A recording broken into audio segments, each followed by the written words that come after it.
then Dipange invite Afonso. You may raise your hand and present your question after introducing yourself and the media institution that you are representing. Ndipempe, let's be straight to the point. No preambles, no comments. Let's just ask the question. And Ngadena Funsagale, Tisafuse Sufus Romero Cafe, we start with you there. Can we please provide the mic?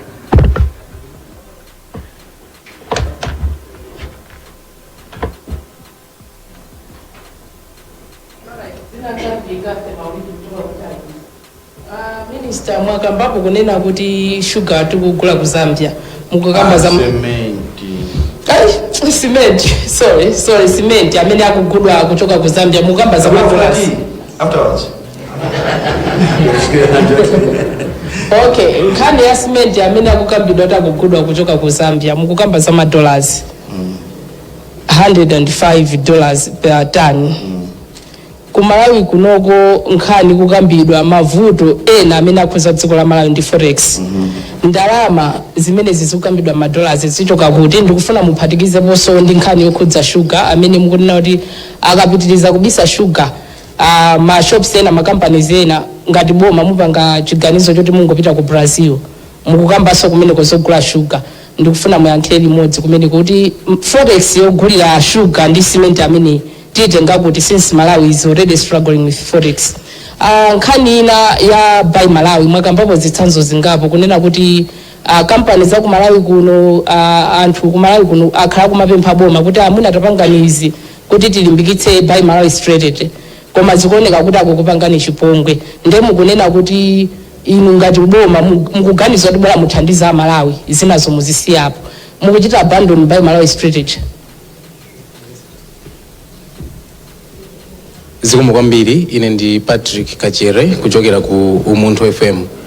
Mwakambapo mfundo zosiyana-siyana zimene unduna wanu wachitapo koma Malawi akufuna atamvetsetsa kunena zoti mwina chiyembekezo choti katundu wina atsika liti chifukwa anthu ambiri madera osiyana-siyana akudandaula za kukwera mtengo kwa katundu osiyana-siyana. Zikomo.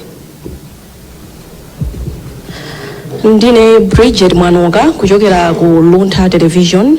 Mene mafotokoza nduna zimadzamveka ngati kuti munali ndi masomphenya kuti katundu wina ngati cement amene atha kukwera mtengo koma nuna ngati chifukwa chani munadikira kuti zinthu zifike kaye nkhosi kuti mupange act.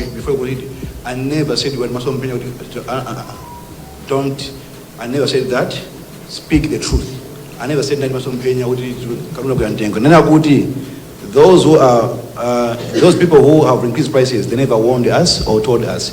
They should not come back to us with why did we not consult them before going to Zambia. So please paraphrase your question. Otherwise your premise is wrong.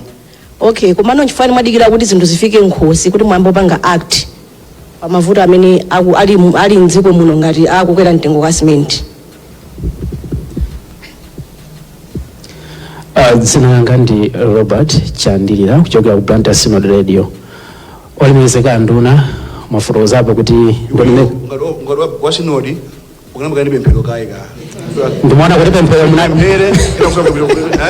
all right, continue. Pemphero mbuya alipereka kale pamenepo. Okay, continue. Please, awawa asikati pemphero. Tidika kuti ambuya ati ankhula motani. Amen. Chabwino munafotokozerapo kuti ndondomeko yonse ikatheka zizichitika kuti matumba osachepera 300,000 mwina per day. 300 tons.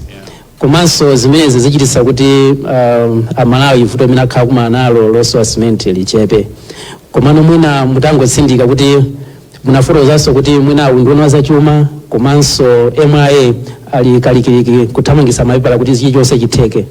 Ngeno mwina Malawi ali ndi chiti kuti kodi ndondomeko imeneyi ngati unduna mukuona kuti ikhoza kukhala kuti idayamba kutheka kuyambira liti Malawiwa ayamba kupeza cement otsika mtengo kuyambira liti? Thank you. I think we can take that second. All right, ndi mineyo ya moderator Synod Blantyre Reverend Gambo. All right, nayankhula kuti hopefully by the end of this week, because once that take a gale, tinamba kakutumiza cement from Zambia some days ago. Push 12,000 bags. That's a lot. Sikuti zangudusa one day. Koma zipa boda hapa, tangodika ndi gazetting ya remove of surcharge 10% because yoyo imenapanga through gazette. Kwa hiyo zinazo ni just a letter from us. Tapanga kutoka MRA, pombo word of mouth as well from the minister is enough an instruction, but we have done formalized everything. So we are hoping that the gazette will be done, and then Friday Aron General Momuno ndiye aku Minister of Justice lutumiwa tutoriwa atabangisa kuti abanga gazette once the abanga gazette ndo basi. So it just depends when will the gazetting take place. Ndekuti katundu ambalowa Malawi, but as we speak on over 12,000 bags or more, even much more now, are already by the border.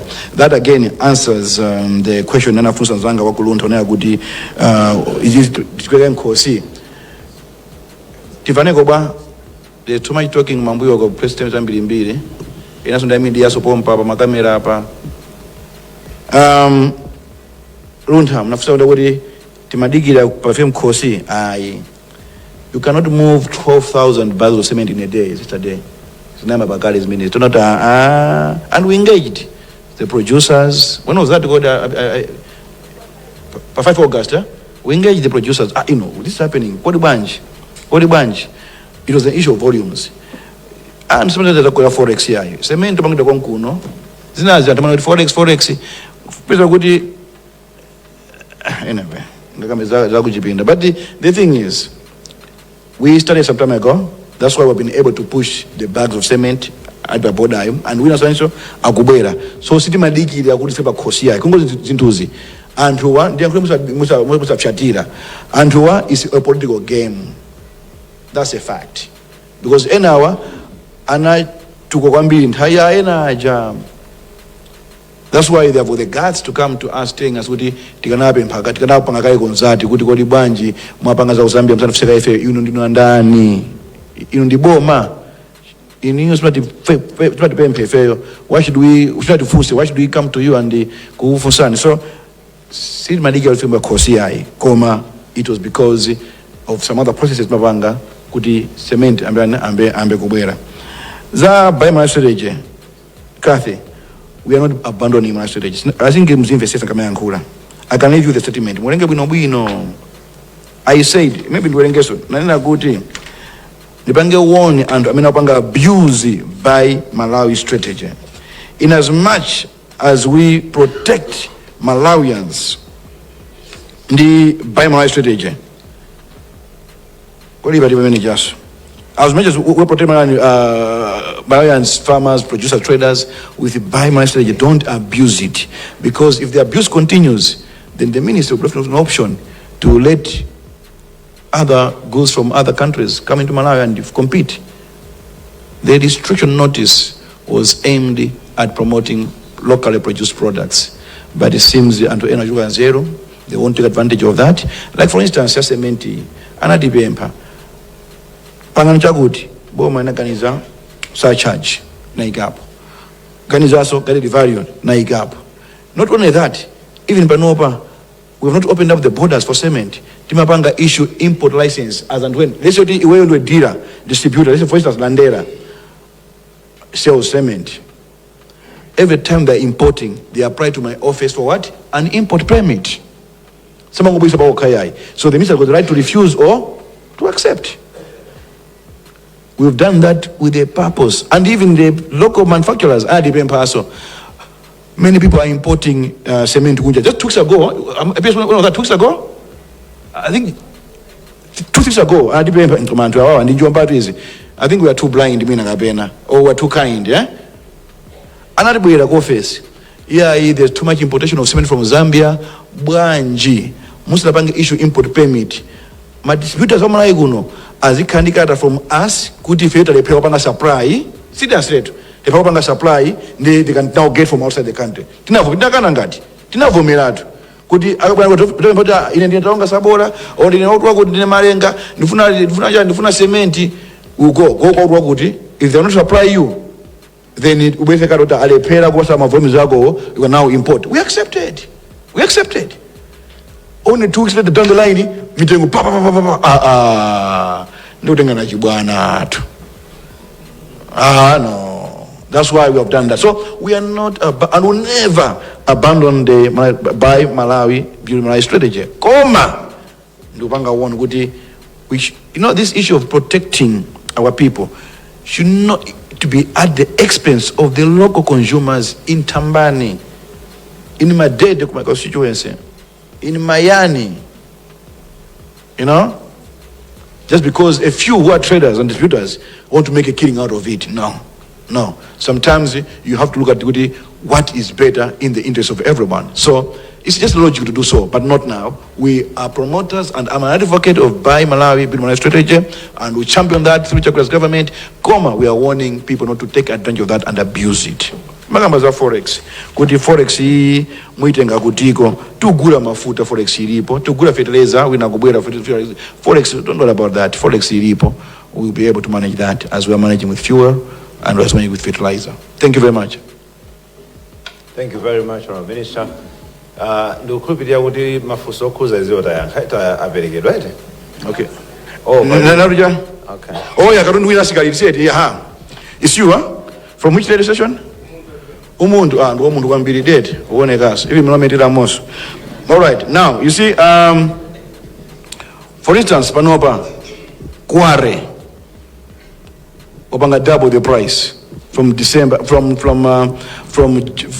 February to date. Kware has now doubled the price, but they don't import anything. Ntengo mafuta ndio mweo from Jani.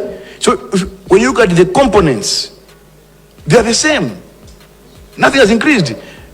Could it be inflation? But they have doubled the price of Kware. Our ministry officials went and they are working with the Department of Mines because it's interministerial kind of stuff. We're working with Ministry of Mines. I don't know, Anapita? Not yet, because we are liaising with our friends from Ministry of Mines. Why? That's why to me they are my next on the agenda, because they are derailing the construction agenda. We buy crusher run and the quarry from them. It's all to derail Chakwera's agenda for the construction in this country. That's what they are being targeted. So that is why, because of I can agree with me. When we cried to the president, he gave us Chapusa Piri. I don't know, thank you for that. Tupanga review some other things. And again, we are in the final stages of finalizing the essential goods and services bill, Komanso economic sabotage bill. With this, we can control prices. Is Lepanopa? We can control prices. They are my traders. They'll go to court. Last time we at Nakaruzaboma go court. It's fine. It's true. But it's sumo. We lost. So we are working on. We're learning some gaps. So we have been pushing from March. To finalization consultation on economic sabotage bill. Komanso essential goods and services bill, which will help us control this collusion as well as this unnecessary increase of prices. MBC, Ranifonio, please join there. Please.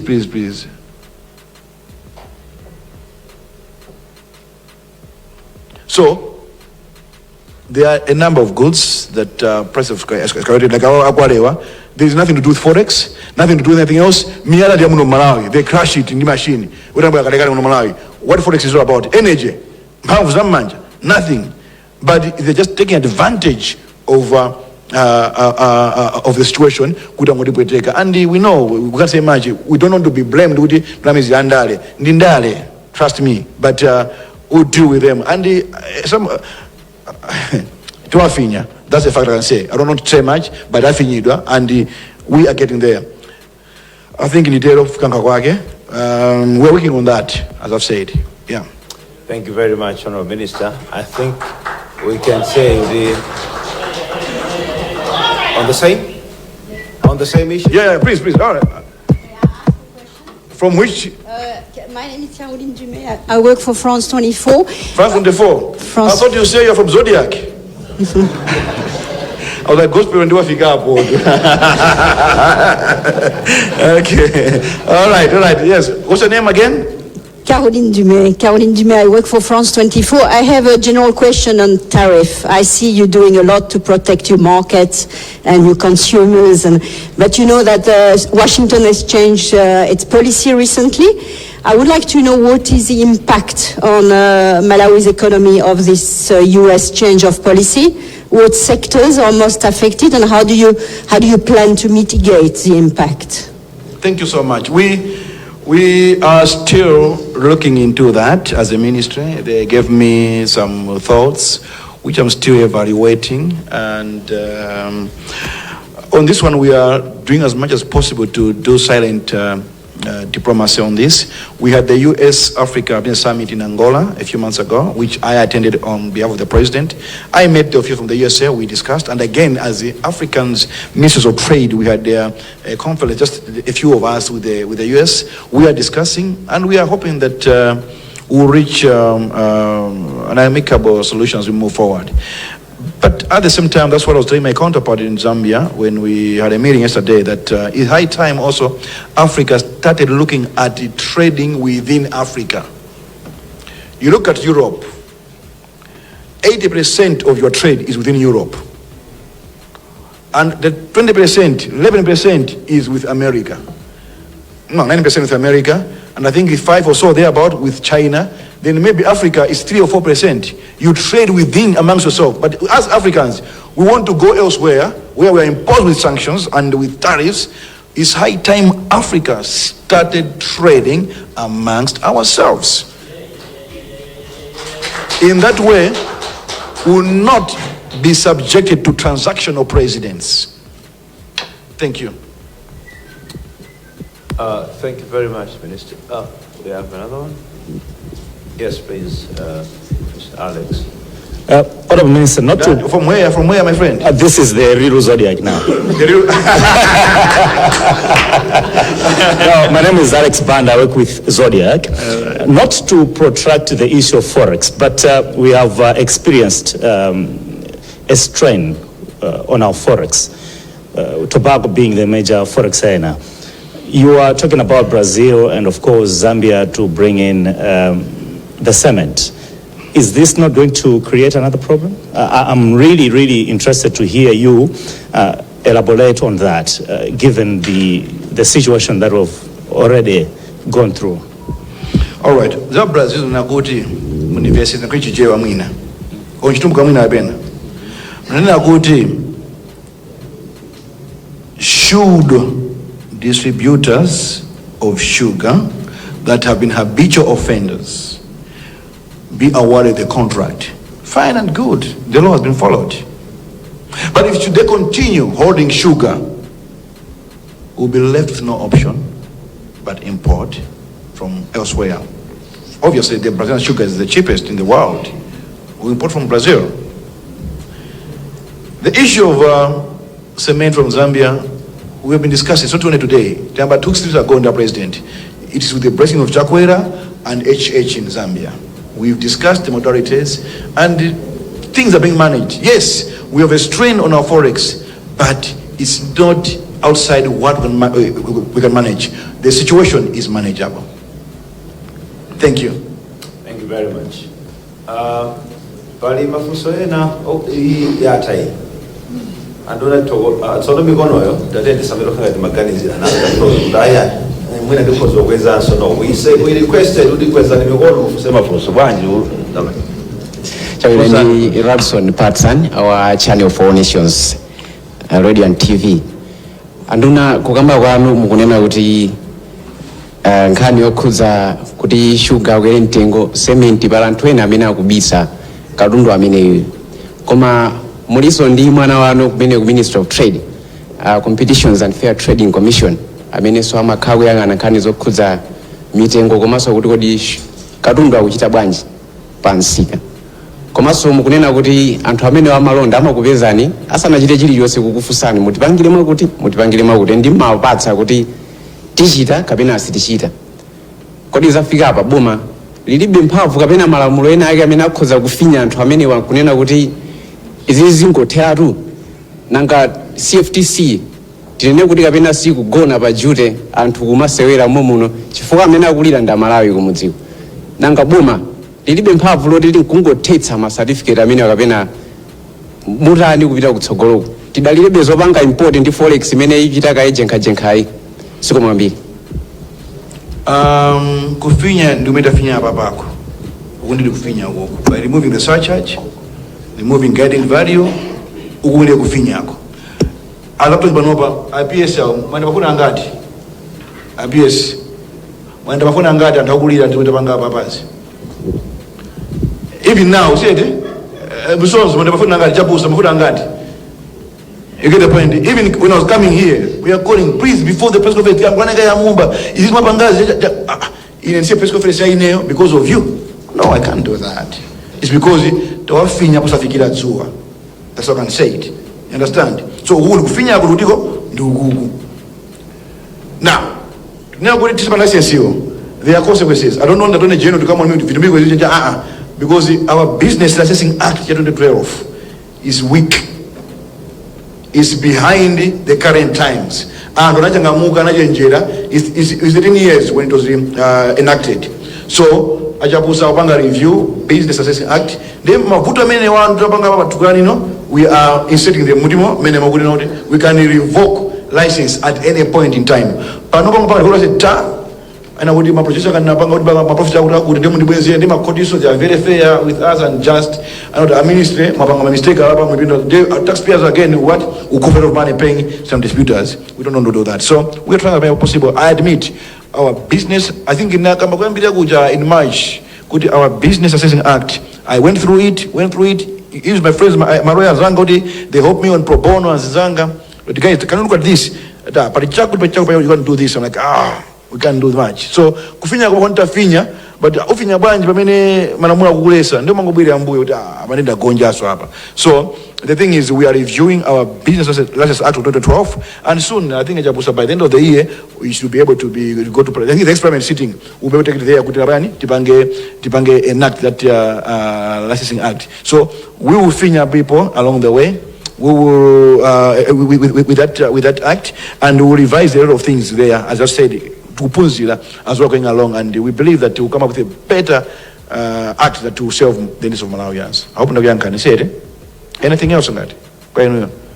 All right. Ziko mkwambiri. Ndikukhulupirira kuti nkhani imene abwera nayo anduna aza malonda ndiye kuti tayikambirana tayimaliza mafunso afunsidwa. Tidakalipo atakhala kuti oli mafunso ena mukhoza kulemba PS ali pano komanso officials from the Ministry of Trade are available and accessible. So mukhoza kuwalembera anytime. If also as the Central Office of Information you can always reach us nthawi inayi yonse kuti patsa mafunso amene mungafune kuti afotokozeredwe. Si mafunso okhawo. This country is for all of us. Mukhoza khalanso ndi suggestions. And kulandira ma suggestions yesu umakhala kupusa. Umakhala kuti kuli anthu anzeru amene sali maofisi mwathumu okuti mukhoza kuthandizira zinthu zina. This is our country. So tikuthokozeni kwambiri koma muchatanenera muja kuti panapita kanthawi tisanakumane mukhoza kukhala kuti muli ndi mafunso ena a current affairs. Kodi chakuti chija chutani mwina ka 20 minutes akaka ona minister you may indulge us 20 minutes imene tikhoza kufunsana kuti izi zataizi za traders. Kodi pali mafunso ena okuti munachalo mundiyimbira foni mawa nditengerepo mpata kuti majeza ake omwewa mawa ndikhala ndi mina kumajowajowa kwita. Mpata umene tifunseni mafunso aja. Anything to do with your government? Yes, Mr. Alex. Yes. The Vice President. Apasani Mike.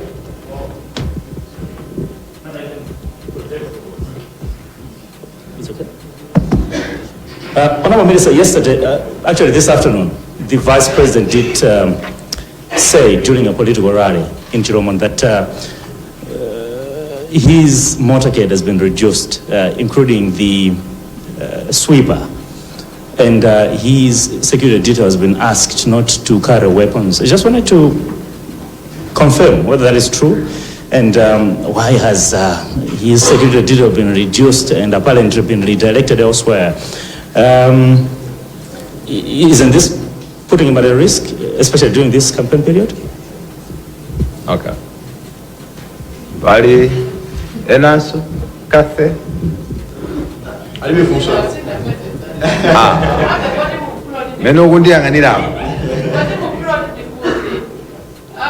Kati ya vice president. Momwe ayamba kulakulira pano. Zikuoneka kuti kuchipani chomwe alokhudzidwa kwambiri mpaka kumati achitaniriza ino. Kukoma kusinakomvera koma kuchipani zikuoneka kuti kuchipani zikuoneka kuti akukhudzidwa kwambiri ndi maclaims onena kuti mboma muli umbava. Tinene kuti chimenecho nde kuvomereza kuti kulidi umbava kubomako. Sinanga the party seems to be very concerned. Kutanga timukunena kuti kuli umbava mungotola pasudi ndo muchoke mu bomako. Ndikuchita concede kumene kukuna kuti umbava ulipo. Komanso bwanji ngati potingana kuti current affairs bwanji nkhani zokhudza boma kuchipani kukuoneka kuti ali very much concerned to extent kumauza not kuapempha ausi kuti atule pasudi ndo. Komanso what do you make of what Ausi has been saying recently? What do you want me to ask? No, thank you very much. I think pazifukwa zochuluka ndipemphe kuti akutrade nkhani zimusankhire nawe. Mandole nkhani zimene zindiyakhele. All right, nkhani ya motorcade kuti pasunthidwapo china chake imene ena anandifunsa masana ano ndipo ndinazo kuti ndikuyembekezera a PS aku office imeneyoyo kuti akhonza kufotokozerapo ngati pasunthidwa china chilichonse akatifotokozera kuti pali kusintha kwa china chilichonse zimenezo ndiye kuti tiyankhanaso mafunso kuseri kuti kodi nzoona kapenayi komanso kuti tingachite chani to make sure kuti that office ikukhalabe mmene malamulo anayikhazikitsira kuti zisamalidwa motani. Because zimene zimakhala attached to the office of the presidency yonse ndi zinthu zokhazikika malinga ndi mmene malamulo amakhazikitsira. So zimenezo sizimasunthidwa mwachisawawa nzachikhazikikire zimenezo. Nkhani zokuti achipani akuyankhira bwanji nkhani zokhudza tendizivomera as Malawians kuti anthu amene timapezeka tili mbomafe timakhalanso ndifa kuchipani. Ndipo pamene ndili kuchipani nali lero pa campaign trail nda president we had whistle stops umene kuja nkhale makaka ndavala achipani koma kuchoka umene kubwera kuno takavula zimene zija koma munthu wake ndi Moses Kunkuyu yemwe uja amene masana ano tamuona akupanga zachipani koma mbali nayo vala jaketinso yakuboma. Ndeti zisiyanitsa zimene zayankhulidwa pa political podium akayankhanso andale zisiya andale aziyankhana. Mukhoza kuvomerezana nane kuti we have the vice president amenenso ndi president wa chipani and kumene amayankhulira zimene mukunenazo ndiye kuti ndi kuchipani ndiye adzipani ayankhana. Ineyo ngati panayankhulidwa china chokhudza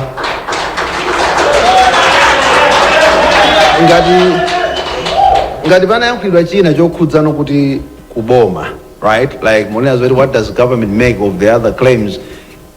Ngati boma ndife othokoza kuti chimene president chakwera wakhala kumanena kuti mdziko muno mulikatangale maofisi ambiri the presidency now yonse ikuyankhula chinthu chimodzi ndikuti onse amene ali mu presidency muja akuyankhula chinthu chimodzi imene president chakwera wakhala kunena kuti mdziko muno mulikatangale koma what we need sizongonena koma tiye tigwirane manja tithane ndi katangale. Ndi Malawi amene ali kunthalire Malawi amene ali kumalaka chimene amayembekezera nchakuti inu takuyikani pampando ndiye kodi inu amene muli pampandono mudzingotiuza kuti kumene kuti katangale kapena tsopano muyamba kumatiuza kuti katangale uja ndi uyalapa nyumba tumapezeka kuti ine potuluka jaketi yanga yajeka zoti akhoswetuyo amayi sheti ya mvano yajeka khoswetuyo mwana skulu ya uniform yajeka khoswetuyo ndetonse nkumangoti nyumba muli khoswe tivomerezana because ine jaketi yanga inajidwapo mulidi khoswe amayi ya mvano inajidwapo mulidi khoswe nyumbamo mwana uniform yajidwapo mulidi khoswe nyumbamo koma I mean is that what we want?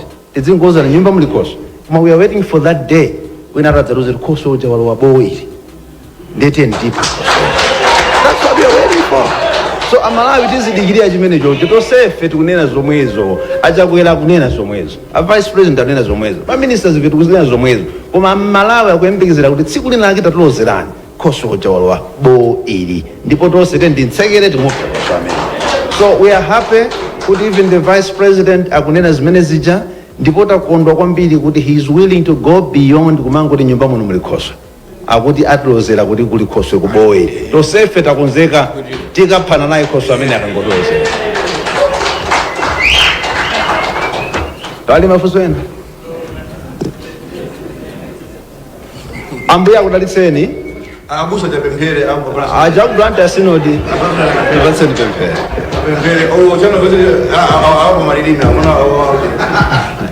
Yes, please. Tipatseni closing prayer. Thank you very much. Let us bow our heads and as we pray. Thank you, Lord, for whatever you have done to us this evening. As we studied the press briefing, you guide us so that whatever we have gotten from all the ministers should guide us so that as one Malawians, we should all achieve our goals. We ask all this in the mighty name of Jesus Christ, we pray. Amen. Thank you very much. Thank you so much.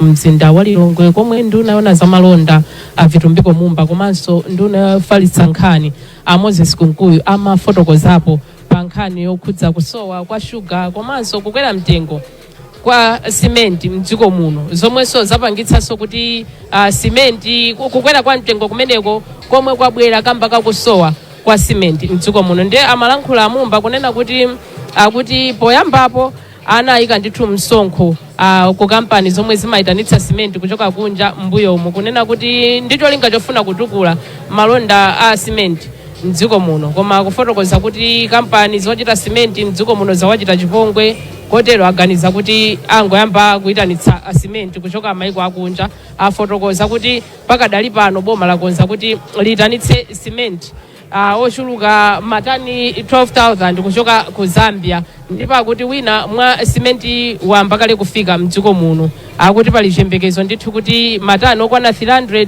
azikhala kulowa mdziko muno tsiku lina lililonse, ndipo ali ndi chikhulupiriro kuti simenti ameneyu akuti akafika mdziko muno athandize kutsitsa mitengo ya simenti komanso kuchititsa kuti simenti mwina ikhale ngati yacheperapo akusowa mdziko muno. Akufotokozaponso kuti ngati pakhalenso ena amene azipitirira kubisa shuga, akuti ngati pakhalenso ena amene azipitirira kukweza mitengo ya shuga, akuti boma kutsogoloko likonzenso ndithu zongopanga kuti shuga aziyitanitsidwa kuchoka kunja. Akuti aona kale ku Brazil shuga kumene kwakuti akuchipa, ndipo akuona kuti atamba kuyitanitsa shuga kuchoka mdziko limenelo kumabwera kuno ku Malawi, akuti zitha kupangitsa kuti mavutonso a shuga mdziko muno ache, komanso kuti shuga akhale wa mitengo yomverera.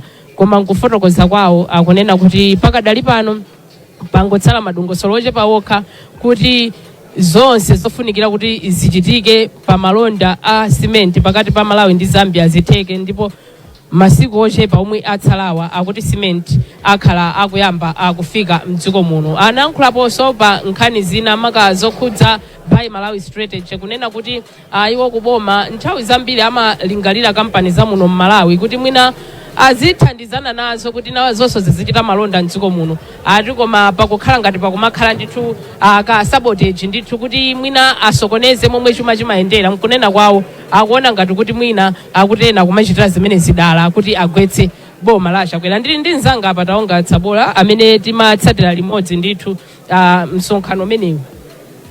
Mumba akunena kuti akuti Forex ilipo, akuti akukwanitsa kugula mafuta, akukwanitsa kugula fertilizer, Forex ilipo ndithu. Nkhani imene akukambayi kuti pano pata aganiza ngati kuboma kuti ayambe kuyitanitsa simenti kuchoka ku Zambia yemwenso azilipiridwa $. Akuti koma kampani zina ma traders ena akapitira kubisa sugar ati kutsogoloko boma so likulingalira zamba kuyitanitsa sugar kuchoka ku Brazil. Ukuzona bwanji zimenezi tikwanitsa ngati dziko? I think in nkhani yovuta kwambiri olo mwana amene akudziwa Malawi muno kuti ngati dziko la Malawi lili pa mavuto ndi mavuto osowa ndalama yakunja. Ndi komanso mbali ina tiyenera kudziwa zokuti I think boma lazipeza lokha pa between the rock and the hard place.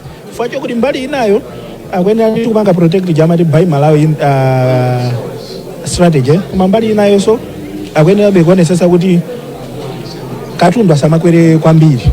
Ndipo yesera kupanga zimenezo mkona kuganiza ganizo kuti akateke katundu ku Zambia kuti mwina Malawi asafinyike kwambiri mbali inayo. Komanso mbali inayo so akwesera so kuti mwina ku Buy Malawi strategies yetu kutena chilungamo kwambiri dziko la Malawi Forex lilibe.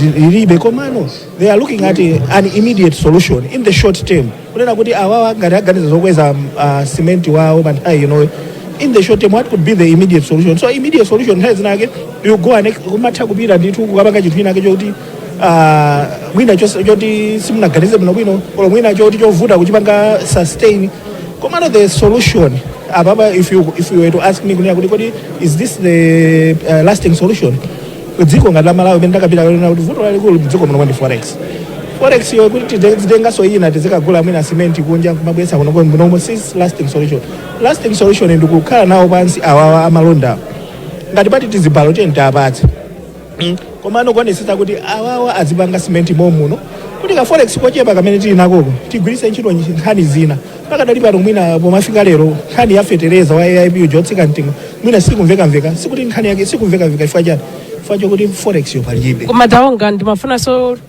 ndiunikire kwa nkhani imene yokhudza zomwe ayankhula Mumba mwachidule akunena kuti iwo pano pakuboma alibe nazo ntchito kuti ena ziti mwina ayi ntchito bwanji companies zichotsa anthu ntchito kodi bwanji simukulingalira business companies zimenezi mwina tu zambiri zitseka akuti pakadali pano alibe nazo ntchito akuunikira kaye zomwe zingathandiza Malawi zomwe ndikupeza cement paliponse komanso tsika mtengo boma likuyenera kupanga balance bwanji zinthu ziwiri zimenezi kuonetsetsa kuti business mdziko muno ilimo pali environment ya business anthu ali ndi ntchito komanso kuti anthu apeze katundu mosavuta komanso motsika mtengo akuyenera achite balance motani zimenezi.